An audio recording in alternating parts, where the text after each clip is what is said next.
남쪽을 서귀포시가 있습니다. 그래서 오른쪽으로 가면 남원이라고 하는 마을이 있고 더 오른쪽으로 가면 표선이라고 하는 마을이 있습니다. 이 남원과 표선은 바닷가 쪽에 있는데 조금 더 내륙적으로 들어가면 토산이라고 하는 마을이 나옵니다. 이 토산이라고 하는 마을에는 한 풍습이 있어요. 우상을 섬기는 풍습인데 그 토산 마을에 처녀들이 시집을 갈 때 단지 하나를 가지고 간답니다. 그 단지는 뱀이 들어있는 단지입니다. 그래서 소위 말하면 뱀단지라고 하는 거죠. 그 집이 대대로 섬기는 우상이 뱀인데 시집 갈 때 처녀들이 결혼을 하면서 이 뱀단지를 가지고 간다는 거예요. 그 마음속에는 이 뱀이 우리 가정을 지켜준다. 참 헛된 믿음이죠. 이런 우상에 대한 숭배는 어제 오늘의 일이 아닙니다. 인류가 생겨난 다음 계속 있었던 우상의 그런 영향들이 있었죠. 주전 9세기입니다. 지금부터 한 3000년 전에 이스라엘의 아합이라고 하는 왕이 있었습니다. 이 아합 왕에게는 이세벨이라는 왕후가 있었는데 이 이세벨이라고 하는 왕후는 우상을 섬기는 나라의 이방 여인이었습니다. 그가 결혼해서 시집 올 때 마치 토산의 처녀들이 뱀단지를 가져간 것처럼 바알과 아스타롯이라고 하는 우상단지를 가지고 왔습니다. 그래서 그걸 열심히 섬겼습니다.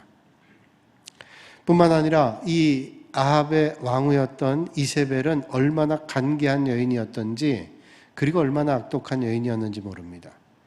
아합 궁정에 가까운 곳에 나봇이라고 하는 사람이 포도원을 가지고 있었는데 이 포도원이 탐이 났습니다. 그래서 이세벨이 이 나봇에게 내가 땅을 줄 테니 포도원을 넘기라 했지만 나봇이라고 하는 사람이 거절합니다.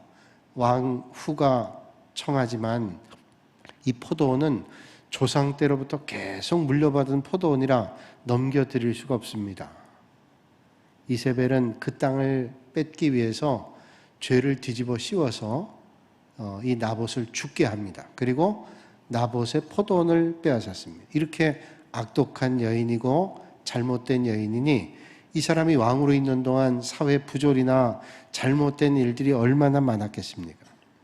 그럼에도 불구하고 어리석은 왕이었던 아합 왕은 이세벨의 말만 듣고 바알 선자들, 아스타롯 선자들은 섬기면서 하나님의 백성임에도 불구하고 하나님의 선자들은 외면하고 핍박하고 죽이기도 했습니다. 이런 어두운 시대, 캄캄한 암흑의 시대죠. 이런 어두운 시대에 하나님의 선지자인 엘리야는 아합 왕 앞에 당당하게 섭니다. 그리고 그의 모든 잘못된 것들을 지적합니다. 그리고 그 잘못으로 말미암아 3년 반 동안 이스라엘에 비가 내리지 않는다고 예언을 합니다. 정말로 3년 동안 비가 내리지 않아요. 그 고통은 고스란히 백성들의 차지가 됐습니다. 이 모든 것이 아합과 이세벨의 잘못임에도 불구하고 그리고 그를 추종했던 잘못된 우상을 섬기는 백성들 때문이었음에도 불구하고 그 모든 원인을 엘리야 선자에게 돌리는 겁니다.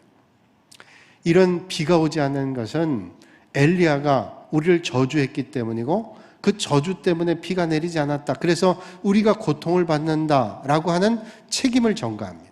자기들의 잘못을 다 엘리야에게 돌리는 것이죠. 그러면서 이제 엘리야를 다시 만나면 절대로 그만두지 않겠다라고 선언한 겁니다. 3년 6개월 동안 비가 멈춘 그 세월이 거의 다 끝나갈 무렵에 엘리야와 아합은 만나게 됩니다.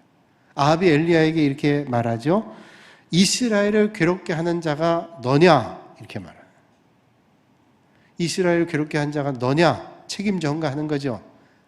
그러자 그 서슬퍼런 아합 왕에게 엘리야가 외칩니다. 담대하게 그리고 침착하게 외치게 되죠. 내가 이스라엘을 괴롭게 한 것이 아니라 당신과 당신의 아버지의 집이 괴롭게 하였으니 이는 여호와의 명령을 버렸고 당신이 바알들을 따랐음이라.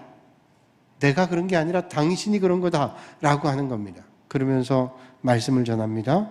이스라엘과 이세벨의 상에서 먹는 바알의 선지자 450명과 아세라 선지자 400명을 갈멜산에 불러오십시오. 그리고 한번 대결하자고 선전포고하는 거죠. 아합 왕이 가지고 있는 권세를 가지고 당장이라도 엘리야를 죽이고 싶었을 거예요. 그러나 백성들의 눈, 그게 두려웠습니다. 그리고 만약에 그렇게 하고 난다면 이 대결을 회피하는 것처럼 보이게 될 것 같았습니다. 그래서 이 대결을 응하죠. 또 뿐만 아니라 엘리야는 하나님의 선지자 한 사람입니다. 그리고 바알 선지자 450, 아세라 선지자 400, 850대 1에 상대가 안 되는 거예요. 당연히 이길 걸로 생각한 거예요. 갈멜산에 모든 백성들 모으고 바알의 선지자 450명 앞에서 엘리야가 이렇게 외칩니다. 너희가 어느 때까지 둘 사이에서 머뭇하려느냐? 여호와가 만일 하나님이면 그를 따르고 바알이 만일 하나님이면 그를 따를지라. 엘리야가 백성들 앞에서 머뭇거리지 말라는 거예요. 하나님이 정말로 하나님이면 너희들이 하나님 따르고, 만약에 너희들이 바알이 하나님이라고 생각하면 그를 따르라는 거예요. 아무도 백성들이 아무 말도 하지 못합니다. 아마 이 갈멜산에서 모인 사람들을 우리가 머릿속에 상상해 본다면 세 가지 부를 거예요. 첫째는 하나님의 선지자 엘리야, 그리고 그와 대장했던 바알의 선자들, 그리고 이것도 저것도 택하지 못했던 믿음이 연약하고 흔들리고 있었던 많은 백성들, 머뭇거리는 백성들이었어요. 이 편에 드는 것이 옳은 것인지 저 편에 드는 것이 옳은 것인지는 상관이 없습니다. 어떤 편에 서는 것이 내게 유익한 것인가를 생각하는 사람들이었어요. 여러분, 믿음이라고 하는 게 뭐예요? 믿음은 어떤 상황에도 머뭇거리는 거 아닙니다.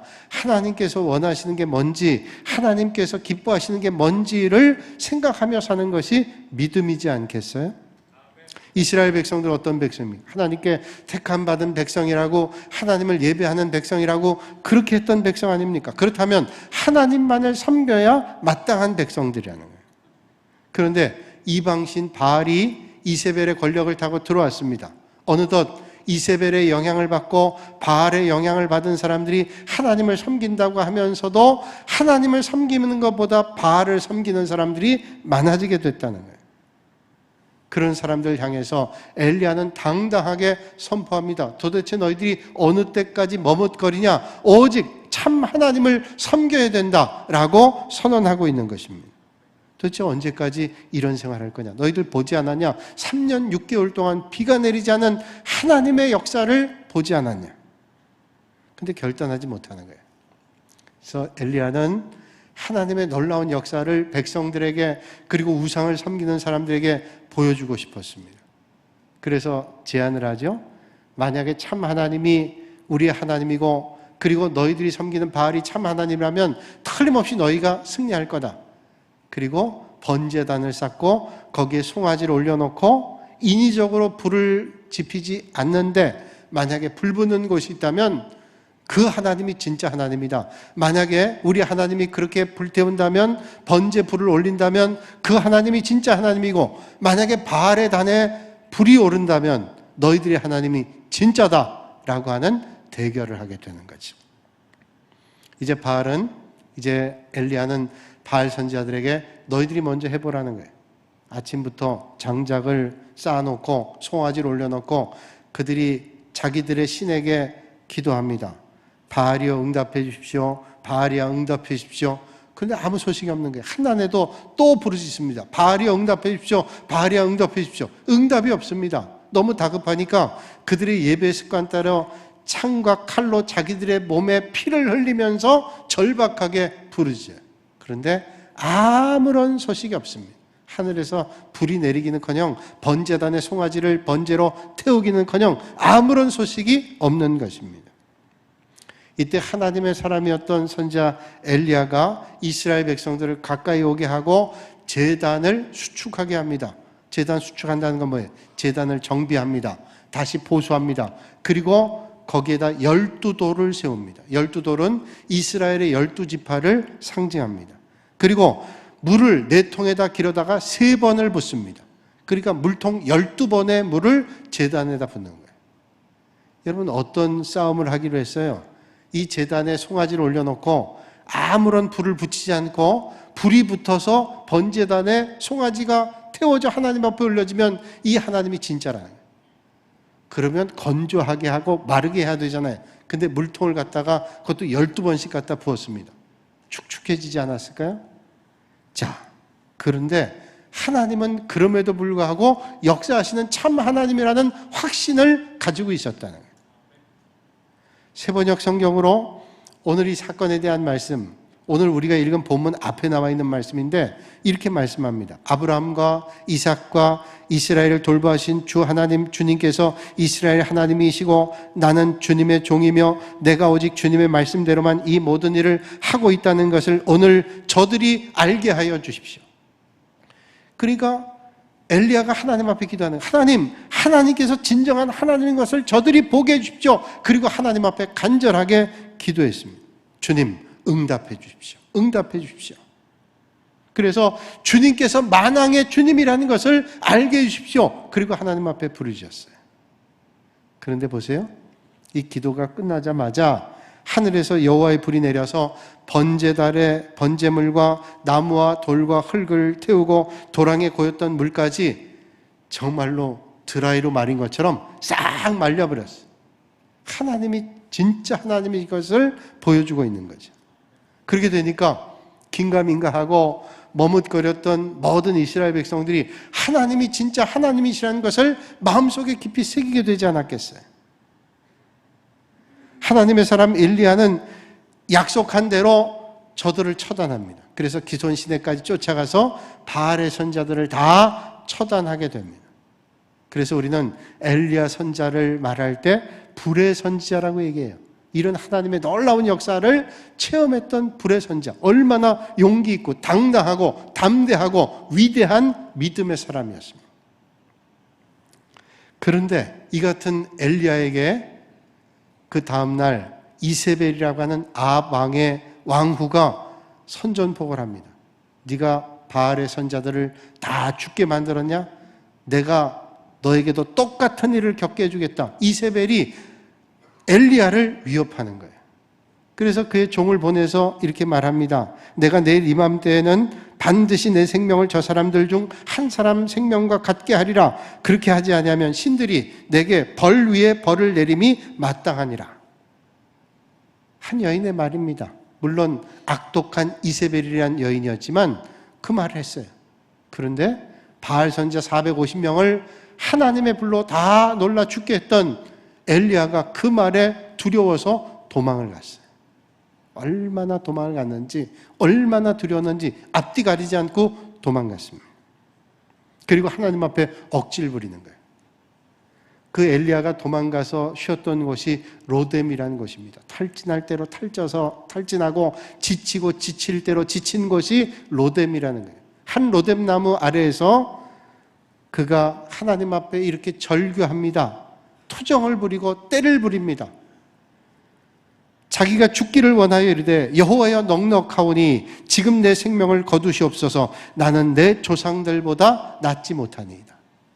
이게 뭐예요? 지금 이세벨 추격해 온다니까 차라리 하나님 날 죽게 해주십시오. 나는 어떤 믿음의 조상들보다 뛰어난 사람이 못 됩니다. 차라리 여기서 날 죽게 해주십시오. 그렇게 위대했던 불의 선지였던 엘리야가 오히려 싸워보지도 않고 죽여달라는 거예요. 얼마나 피굴하고 얼마나 답답하고 얼마나 안타까운 거예요. 바알 선지자 450명과 싸워서 이겼던 사람이에요. 하늘에서 하나님 앞에 기도해 하늘에서 불이 내려서 그 응답으로 불로 단을 다 태웠던 그런 능력의 선지자였습니다. 그런데 어떻게 이렇게 하루아침에 약해지게 됐을까요? 참 이상한 일이잖아요. 우린 이 말씀을 보면서 그런 생각합니다. 우리 인간이 이런 거구나. 그렇게 강해 보이고 그렇게 위대해 보이고 그렇게 능력 있어 보이는 사람도 어느 순간에 약해질 수가 있구나. 그게 우리 인생이라는 거예요. 언젠가 책을 보니까 강한 것을 두렵게 하는 것은 강한 게 아니라는 겁니다. 강한 것을 두렵게 하는 것은 어떤 때는 아주 약해 보이는 것이 강한 것을 두렵게 할 때가 있다고 이야기를 합니다. 사자가 가장 두려워하는 것이 뭘까요? 호랑이일까요? 뭘까요? 사자가 가장 두려워하는 게 모기랍니다. 코끼리가 가장 두려워하는 것은 거머리래요. 그리고 전갈에게 파리가 가장 두려운 것이고 독수리에게 가장 거미가 두려운 존재래. 별거 아니잖아요. 그런데 용맹스럽고 그런 짐승도 별거 아닌 것에 두려움을 가질 때가 있대요. 우리 인생도 마찬가지. 감리교의 창시자라고 불리우는 영국의 존 웨슬레라고 하는 목사님과 함께 사역을 했던 휘필드라고 하는 목사님이 있었어요. 아주 선교를 열심히 하고 복음을 뜨겁게 전했던 사람인데, 이 담대하고 용기 있고 뜨거운 복음의 사자가 낙심과 절망할 때마다 힘을 주었던 여인이 있답니다. 헌팅턴이라고 하는 여인인데, 한 번은 휘필드가 낙심해서 좌절해서 낙담했을 때 그 헌팅턴이 휘필드에게 그런 말을 했답니다. 낙심해 있는 휘필드에게 모든 것을 다 잃어버렸다고 하니까 헌팅턴이 그럼 감사하십시오, 하나님께 얘기하더라고요. 아니, 내가 지금 낙심돼서 모든 걸 잃어버린 좌절의 순간에 어떻게 하나님 앞에 감사할 수 있습니까? 내가 왜 그래야 되는데요? 라고 물었대요. 그때 헌팅턴이 그런 말을 했답니다. 하나님은 다 잃어버리고 없는 사람을 찾아오세요. 그러니 지금 주님이 찾아오실 은혜가 밖에 있지 않아요. 그러니 감사하셔야지. 그 말에 휘필드가 용기를 얻었대. 그래, 다 잃어버리고 아무것도 없는 순간 주님이 찾아오셔서 일으키게 하신 은혜를 내가 받을 순간이 됐구나, 감사해야 되겠구나, 용기를 얻게 됐대요. 여러분, 아무리 힘들고 어렵다 할지라도 우리를 찾아오시는 주님을 소망하시는 여러분들 되실 수 있길 바랍니다. 존 웨슬레 목사님이 한 번은 목회하는 가운데 가까운 분이 묻더랍니다. 목사님은 죽음이 두렵지 않습니까? 그러면서 만일 목사님이 오늘 세상을 떠나신다면 목사님은 어떻게 하시겠습니까? 라고 물었대요. 그때 존 웨슬레 목사님 대답했답니다. 뭘 어떻게 하나? 아침에 약속된 하나님의 말씀을 전하고 설교하고 점심때 만나기로 했던 교인들 몇 사람을 만나서 이야기하고 저녁 때 집에 와서 저녁 먹고 가족들과 이야기 나누고 잠자기 전에 하나님 앞에 간절하게 기도하고 그 다음날 아침에 눈을 뜨면 천국일 텐데 뭐가 두렵나? 여러분, 진정한 믿음이라는 게 뭘까요? 진정한 믿음은 두려움을 이기게 하는 것입니다. 어떻게 이길 수 있어요? 여호와는 나의 목자시니 내게 부족함이 없으리로다. 하나님이 나의 목자가 될 때 내가 부족함 없는 인생을 살아간다는 믿음, 그것이 우리에게 두려움을 이기게 하는 것인 줄로 믿으시길 바랍니다. 위대한 선지자였던 예레미야를 보세요. 예레미야는 눈물의 선지자라고 불리기도 하죠. 예레미야가 범죄한 이스라엘 백성들을 향해서 회개하라고 하나님 앞에 나오라고 선포했습니다. 그렇게 눈물로 호소하며 안타까움 가운데 부르짖었지만 돌아오는 사람들이 없어요. 낙심이 됐습니다. 그가 그런 말하죠. 나는 절대로 이제는 다시는 주님 말씀을 선포하지 않을 거다. 아무리 외쳐도 돌아오지 않으니, 그리고 오히려 원망과 불평과 조소만이 나에게 있으니 나는 절대로 하나님의 말씀을 더 전하며 고생할 필요가 없어. 그렇잖아요. 열심히 주님의 일 하는데 칭찬보다는 책망이, 비난과 조롱이 내게 임한다면 어떻게 우리는 반응하겠어요? 예레미야가 그런 심정이었어요. 노아가 하나님 명령을 따라서 노아의 방주를 짓습니다. 오랜 세월 동안 방주를 지을 때 사람들이 칭찬했나요? 힘들고 어려운데 방주 짓느라고 얼마나 애를 쓰나? 그러지 않았어요. 오히려 비난하고 조롱하고 저 얼마나 쓸데없는 낭비야. 하늘을 봐라. 비가 오긴 뭐가 오겠나. 아브라함도 다니엘도 사드락, 메삭, 아벳느고도 그런 조롱과 비난받고 오늘 하나님의 선자 엘리야도 그런 비난과 조롱을 받았습니다. 그때 우리는 뭐예요? 낙심이 올 수가 있다는 거예요. 주님 말씀하죠. 선을 행하다가 낙심하지 말라. 피곤해도 낙심하지 말라. 때가 되면 하나님의 역사를 이룰 거라고 주님 말씀합니다. 그때 우리가 낙심이 올 때 어떻게 해야 되겠어요? 누군가 격려해 준다면 그거보다 큰 힘이 없을 거예요. 누군가 나를 격려해 준다. 영국의 수상 가운데 위대한 수상을 얘기한다면 아마 예외 없이 우리는 윈스턴 처칠을 얘기할 겁니다. 처칠은 어릴 때 자기가 태어난 그 마을에 공립학교를 다녔대요. 근데 공부를 썩 잘하지 못했다 그럽니다. 중간 이하의 성적이었대요. 그리고 얼마나 말썽꾸러기인지 말썽쟁이였다는 거예요. 만약에 그 아버지가 그 지역의 유지가 아니었더라면 학교를 더 이상 다니지 못할 정도 말썽꾸러기였다. 어찌어찌해서 대학을 마쳤어요. 그리고 군대를 갔습니다. 군대에 가서 그의 가치가 드러나기 시작합니다. 그의 통솔력과 지도력과 그의 역량이 드러나기 시작합니다. 그래서 67세에 그는 영국의 총리가 됐습니다. 얼마나 영국 국민에게 격려가 되고 힘이 되고 용기가 됐어요. 세계 많은 국민들에게 2차 세계대전 때 격려가 되고 용기가 됐습니다. 세월이 흘러서 말썽 피우던 모교에 가서 후배들에게 연설할 기회가 있었는데 그 연설은 우리 모두에게 기억이 되는 그런 연설이에요. 짧은 연설이었지만 강력한 연설이었습니다. 후배들에게 처칠이 이런 말을 했다 그러죠. 여러분, 무슨 일이 있어도 포기하지 마십시오. 끝까지 포기하지 마십시오. 절대로 포기하지 마십시오. 그렇죠. 여러분들이 이제 나아가는 인생에 어려움을 만나도 포기하지 마세요. 끝까지 포기하지 말고 절대로 포기하지 마세요. 그렇습니다. 우리 인생을 사람들은 말합니다. 마라톤이라고. 마라톤 42.19km 같은 인생이라. 때로는 뛰기 힘들 때가 있습니다. 그냥 포기하고 싶을 때가 있어요. 황영조 선수가 마라톤 하면서도 올림픽에 금메달을 받은 황영조 선수도 연습하고 뛸 때 그만 뛰고 싶을 때도 있고 죽고 싶을 때도 있다는 얘기를 들었습니다. 그것을 마라톤 선수들이 4점이라 그래요. 4점. 죽고 싶을 때 그게 35km 전후랍니다. 거의 뛰었잖아요. 조금만 더 뛰면 돼요. 35km에 그만 주저앉고 싶을 때 있답니다. 그러나 끝까지 뛰는 거죠. 그게 믿음의 사람이에요. 낙심이 와도 하나님의 은혜를 기다리면서 뛰는 겁니다.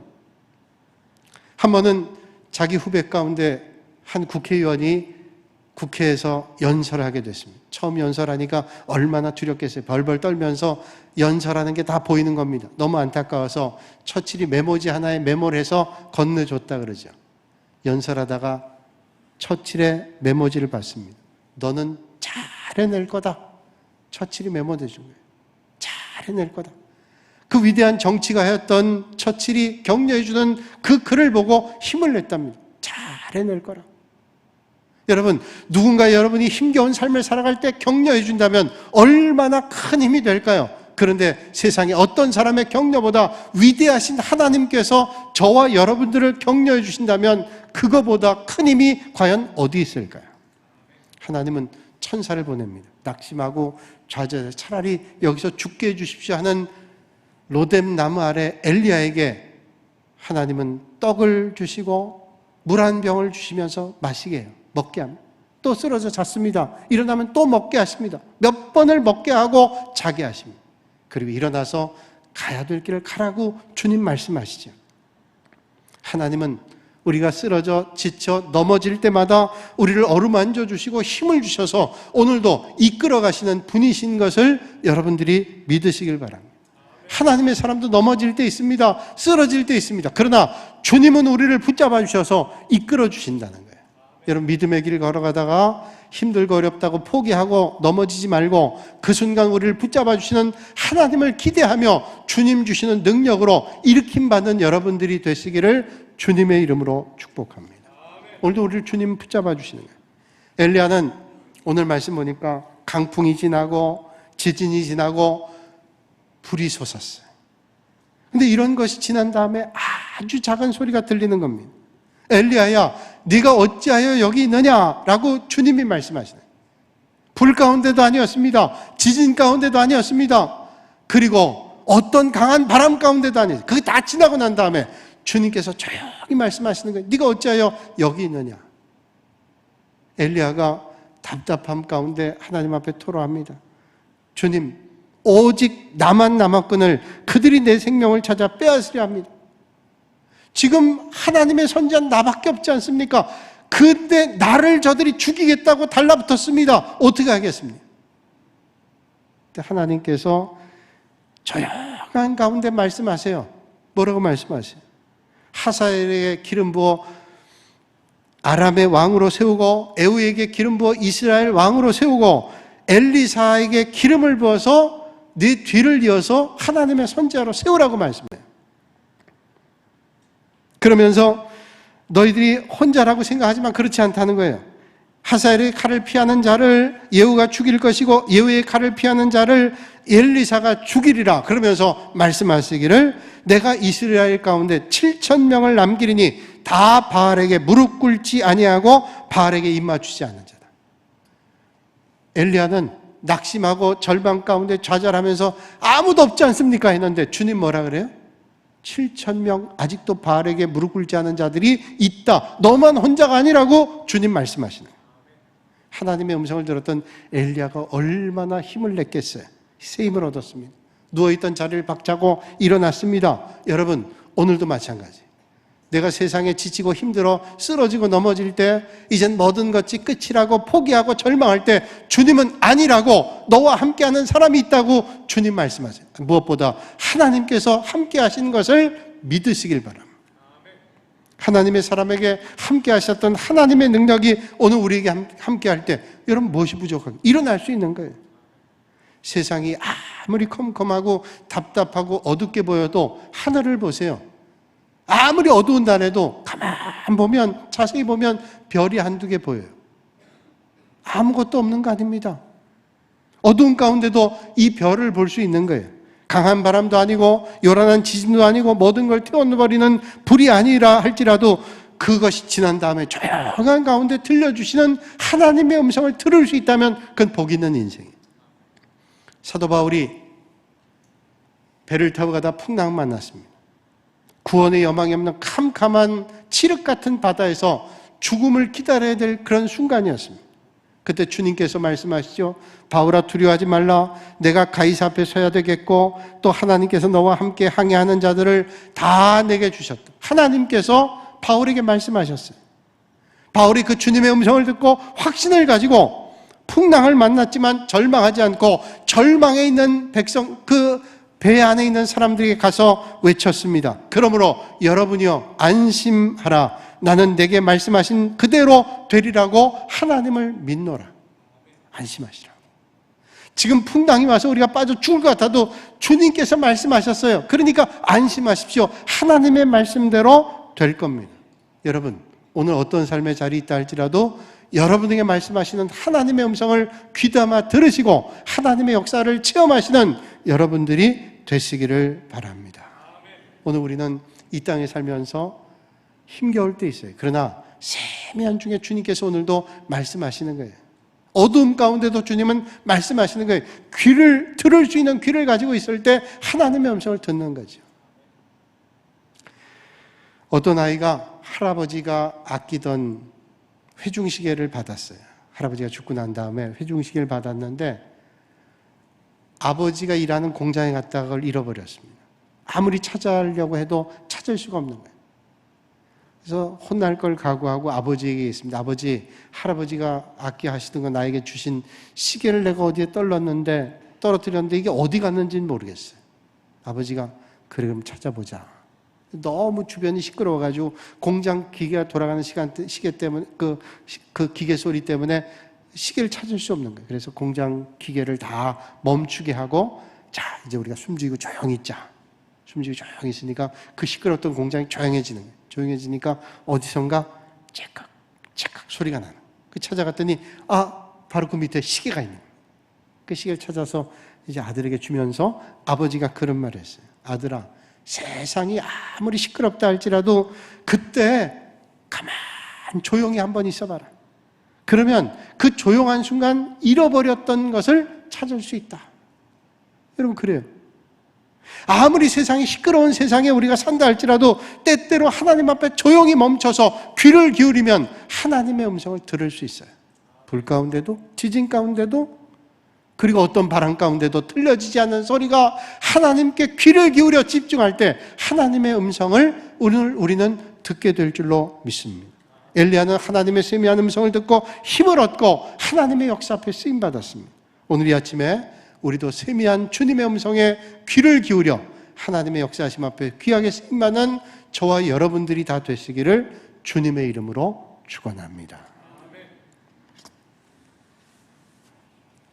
거룩하신 아버지 하나님, 지난 한 주간 동안도 하나님 크신 은혜와 사랑 가운데 저희를 인도하셨습니다. 때로는 넘어지고 쓰러질 때 있지만 그때마다 역사하시는 주님을 바라보게 하시고 세미한 주님의 음성을 들을 수 있는 믿음의 사람 되게 하시고 오늘도 주님의 음성을 따라 하나님의 역사 앞에 쓰임받는 믿음의 성도들이 되게 하여 주시옵소서. 예수님의 이름으로 기도하옵나이다. 아멘.